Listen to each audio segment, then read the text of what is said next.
Hey, Erin, how's it going? Fantastic. Hey, Internet, it's us. We're here to do a show and tell. It's not Phil and Lamore. We tricked you. We're guest hosts this evening. How's things going over there, Erin?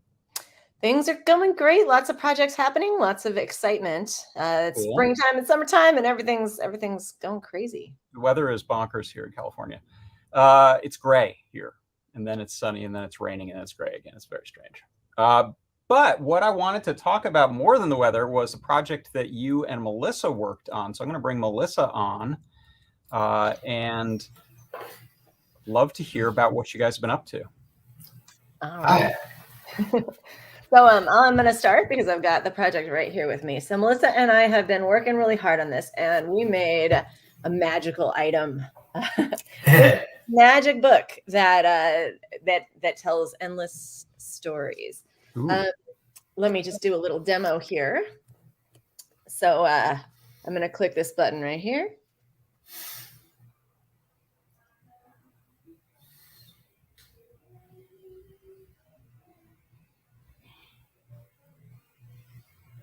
Tell me a story about show and tell. Oh, you know what? I think it went real fast this time, so we might not have it working. I might give it one more try.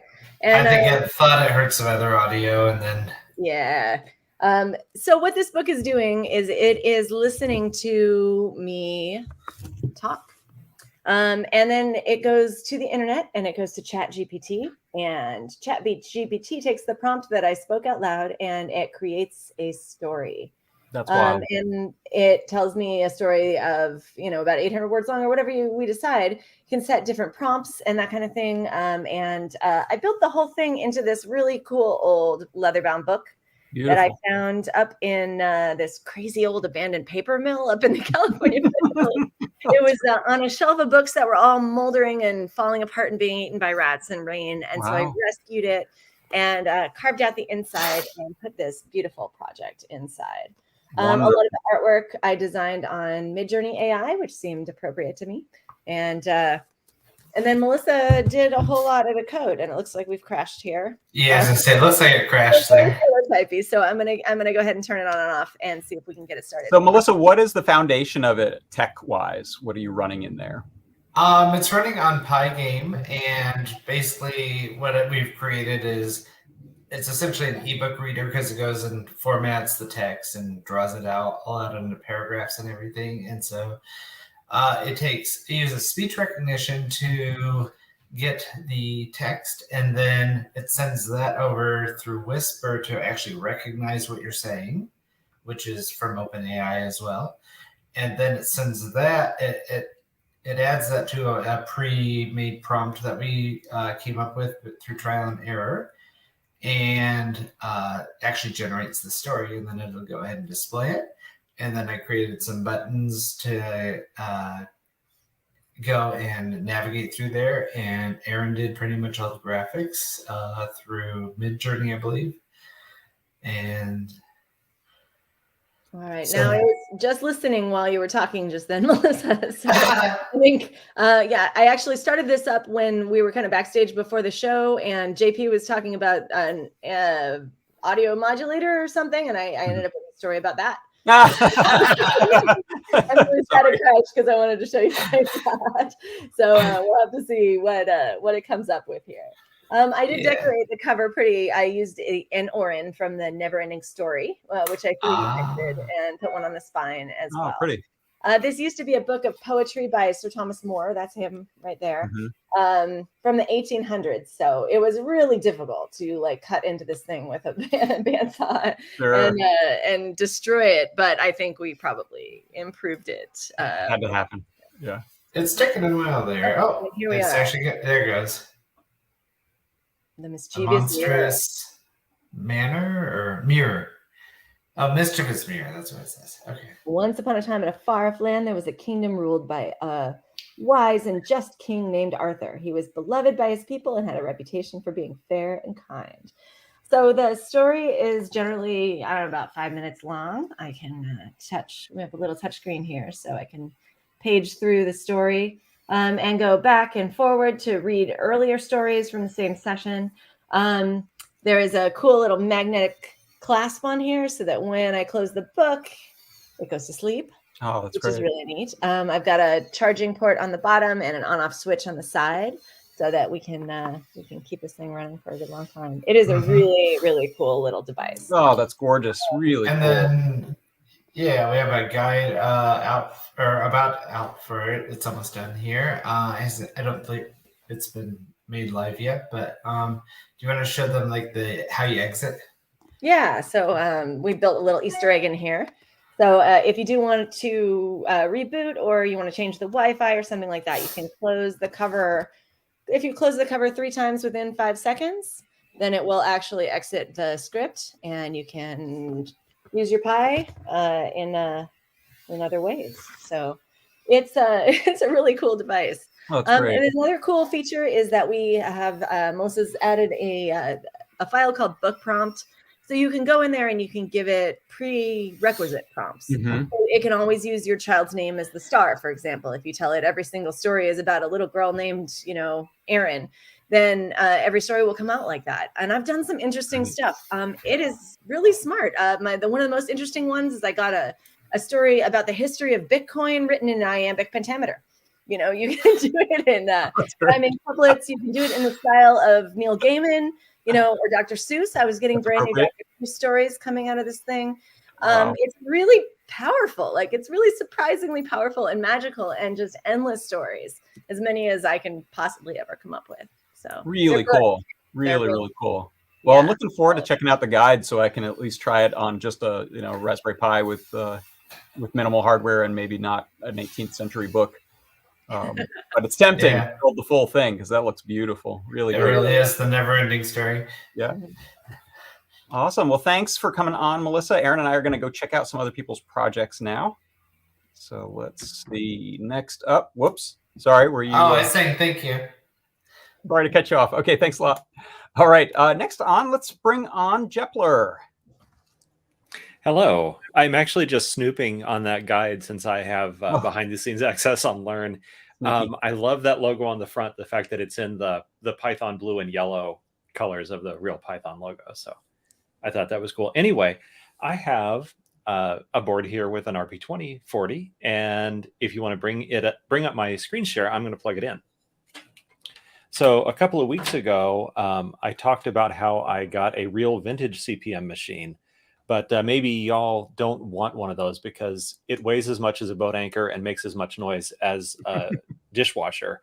So the idea here is you can emulate CPM on an RP2040. This is using a project called Run CPM, and that is originally by Machba the Borg, and somebody by the name of Guido Levaller has ported it to RP2040. And then I've made some adaptations so that it works just based on the internal flash storage of the Raspberry Pi Pico. I guess that's this little chip here, rather than requiring an SD card. So you can emulate multiple drives, and I need to get the correct window up here. So here are the standard CPM utilities, but on the B drive, we have Zork. Ooh. And anyway, so it's like the original Zork that you would have run on a home computer in the 80s. That's great. And I actually don't know much about Zork, but I have figured out how to get a jeweled egg. So I thought that was pretty cool. There's an Easter egg. I played a lot of Zork, and I think this is in this one. Try just typing XYZZY.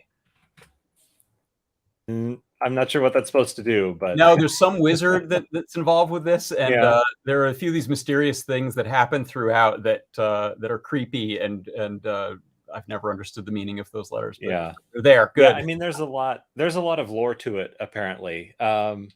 And I knew about it when I was a kid, but I was not systematic enough to figure out how to be good at it. Also, it's actually really slow on the real hardware because every time you type a command, it'll like read the disk for 5 seconds. And it's kind of annoying. This is really super snappy. That's great. Yeah. So the hope is next. Paint Your Dragon did all this stuff to support the video connector, both on this and on the Adafruit Feather that has the video out connector. And so I'd like to make this come out not onto the computer via a serial port, but to work on the, just so you could hook it up to any monitor. And that would be one more step towards having just a whole computer system that, that runs independently of a quote real computer. Right. So anyway, just having a lot of fun learning about CPM, and I've never touched CPM. we can't exit. Yeah, it's like before. It's like if they only had 20% of DOS. That's what CPM is. And Is so it anyway, the right 20%? And so it's pretty good. With some of your plans for using the HDMI or the DVI output, you also have some plans for input? Yeah, so we talked about some possibilities for that. We might put a USB host feather next to it, and then somehow have the two boards talk to each other, or wire up a PS2 keyboard. We don't know yet. I'm more interested in getting the display going because I think that's just a lot more exciting. I haven't done a project with the DVI out yet, so that should be fun. Really cool. And we're looking forward to seeing that. I will drop a link to my version of this project. It's on GitHub. Just in case anybody's interested. This is what it can do so far, and I had a lot of fun today playing with it. Really impressive. Thanks so much, Jeff. All right, y'all have a good one. All right, let's see who is up next. How about Liz? Bring Liz on here. Hello. Hey.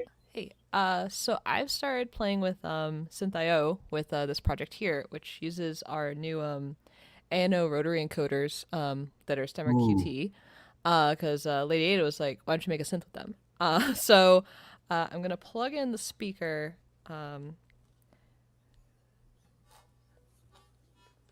And can you hear that? Yes. Okay. So what it's doing right now is there's 4 synth voices, and they're all playing random notes in a triad. So, and sometimes the speaker can get a little crackly. I'm going to unplug it, actually. And what they're doing is they're playing with Euclidean rhythms. And Euclidean rhythms, it's this mathematical way of distributing beats evenly over...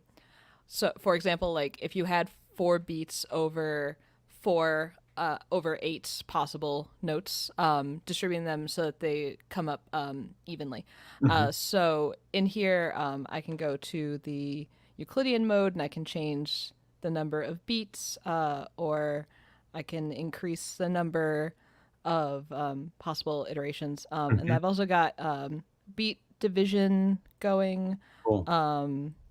ADSR will be coming, and then BPM. And so then for the actual chords, I can go up in the circle of fifths, because that's kind of a fun way to modulate. I thought that could be a neat way for people to have stuff that sounds good. So right now I just have 4 chords in there, but they will eventually go all the way around. So kind of in the beginning stages, and I need to figure out why the speaker keeps crackling. But this will be a learn guide probably in the next week or two. And it's all using synthio. Cool. Yeah. It's a great looking synth. I think people are going to freak out when they see that. Yeah. It's like the biggest, weirdest click wheel iPad that never existed. Exactly, yeah. And this sheet is actually 3D printed, just really thin. And I was adjusting it so that it would fit on the bed of my Ender 3. So hopefully printing it all diagonally. Yes, yeah. Yeah. That's and the great. reason, one thing I wanted to quickly mention, the reason why this one looks a little weird is because it's actually on the same I2C address as the matrix. So I was concentrating on the I2C addresses of the alphanumeric, but I didn't realize they were on the same. So right now, this chip is actually getting the same commands as the matrix. So I need to fix the... That's just built-in glitch art you've got. Right. I was like, it looks cool, though, for show and tell. So it totally does. Yeah, alien numbers and letters. I really want to play with all the wheels. Yeah. Good time. That's great. Well, we're looking forward to that. Looking forward to more demos and a guide. Thanks, Liz. Thank you. Have a good one. All right, next up we have Noah. Hey, what's up, folks? Can you hear me okay? All right. Yeah, so I want to talk about last week's project. It's this 3D printed replica of the spaceship Earth from Disney World's EPCOT. I kind of have my EPCOT shirt as well. Oh, yeah. But I want to give a shout out to Erin because she introduced me to WLED, which is a really cool piece of software that's works with the ESP32 chipsets. So all the LED animations are running off of WLED. It's running off of a CPM Pico and the NeoPixel BFF driver board because it has the 5-volt level shifter thing. But yeah, there's 156 NeoPixels that are hot glued to all of these little holes. So the dome is all 3D printed without any supports, and it's 2 halves that are just attached together with these magnets. Yeah, it was really cool playing with WLED because it's super easy to install, and there's like a butt ton of different animations that have their own individual sliders and things. Because it's on the ESP32, they have like a mobile UI, so it's running a web server, so you can kind of make your own little .local host name. So I have mine called EPCOT.ball.local, and you can take all of those effects and create your own playlist. So I have my little nighttime show EPCOT playlist. So there's so many effects. I haven't even played with all of them because there's just too many of them.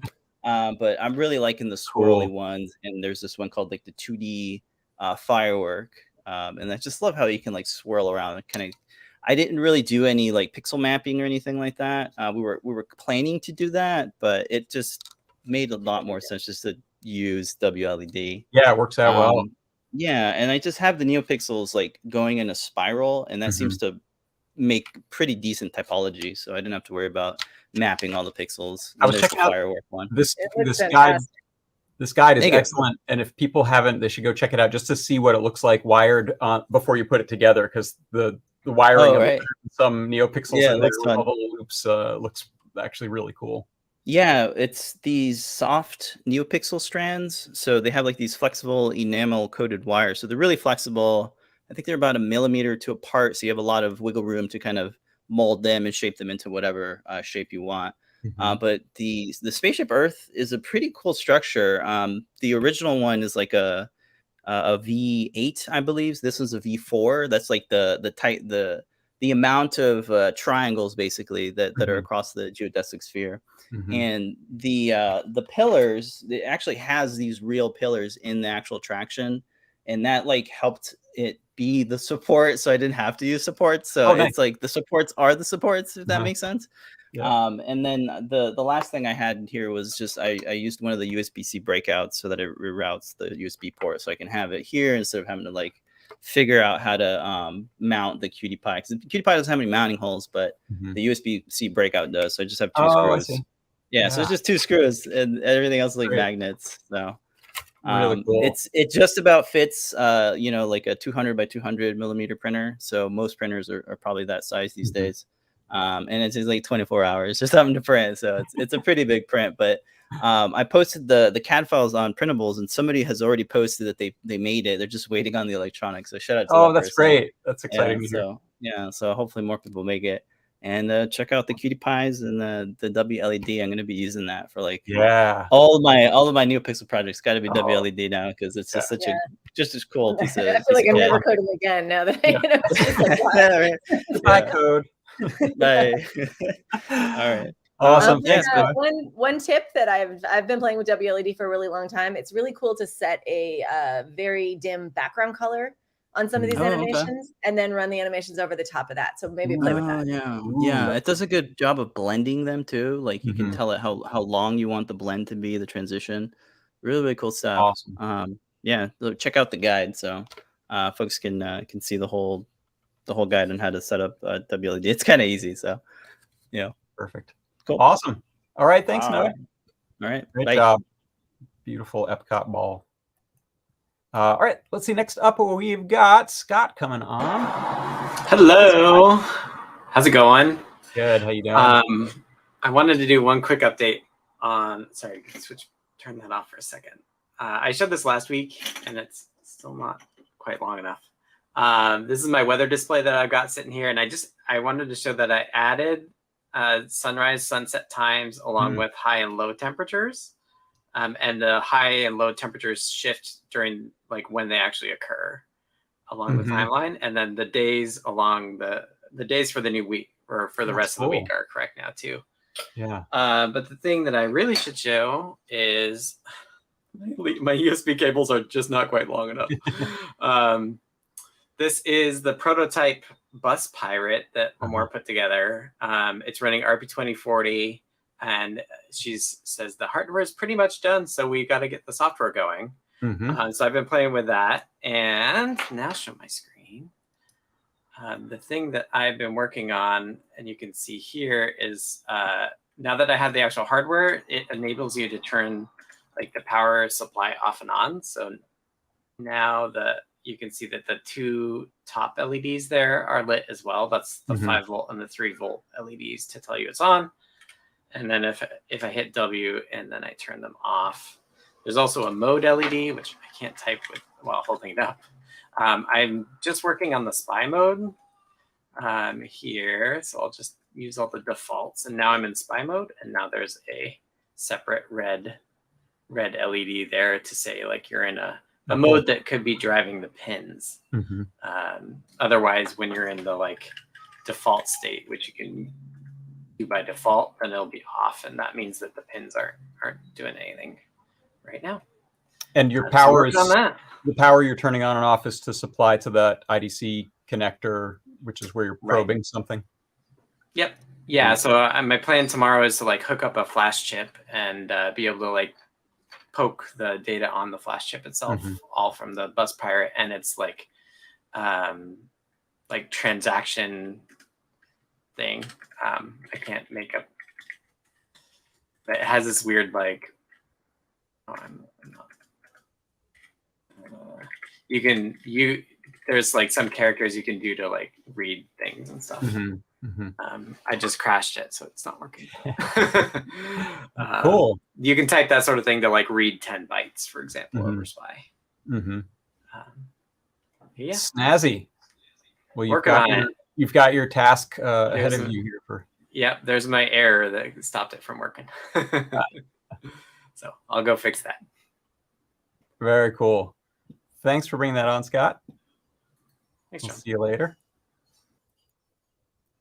Okay, let's see. We've got about 8 minutes, so if everyone can do about a couple minutes on their projects, we'll start with Sir Prints Alot, Kevin here. Hey, Kevin. Hello. So I made this sign for my little girl, and I used the NRF52 board, and then I programmed it, and it can go through different animations. And the really nice thing I did with it's I mainly use it as a nightlight for her. Alexa, turn off Kara. Nice. So nice. I have in that closet, I have a smart switch, and then that's connected to a PSU for 5 volts. And then I ran it through my attic, up, down through the wall, and it goes right into that. That was the first thing I noticed that I was so impressed with, is that you actually integrated the wiring into your wall, which looks so great. I had to get a little bore scope just so I could, because I didn't want a big hole in my wall. So I had to find the wire that I ran through the attic and pulled it back. Great job. Yep. Yeah, that is definitely the trickiest bit about LED wall art. So oh, yeah. It looks fantastic. I bet she loves it. Yeah, she's about a month old, so she probably loves it anyway. Like that. Well, congratulations. The nightlight aspect is super clutch. And so Alexa, turn on Kara. No, it gives me some flack every now and then, but I just push the manual switch in there. But yep, that's mine. Beautiful, great job, love it. Thanks so much for bringing that on. Yep. All right, next up we got Delchi. Hello. Hi. Hi there. So I have an update on my project from last week, and it's an amazing update. This is a craft access terminal. Some people refer to it as a dog bone or a bone. Back in the good old days of POTS telephone systems, linemen would carry these, and they would hook up into the phone and install a phone inside your house. This one was unique because it had a 300 baud modem in it, and you could actually contact the switch and provision from the pole without having to go through waiting and all that. Unfortunately, now they're pretty much useless. So I was looking at it, and I was looking at my Pi portal, and I noticed something. The display screen is the exact same size as the Pi portal.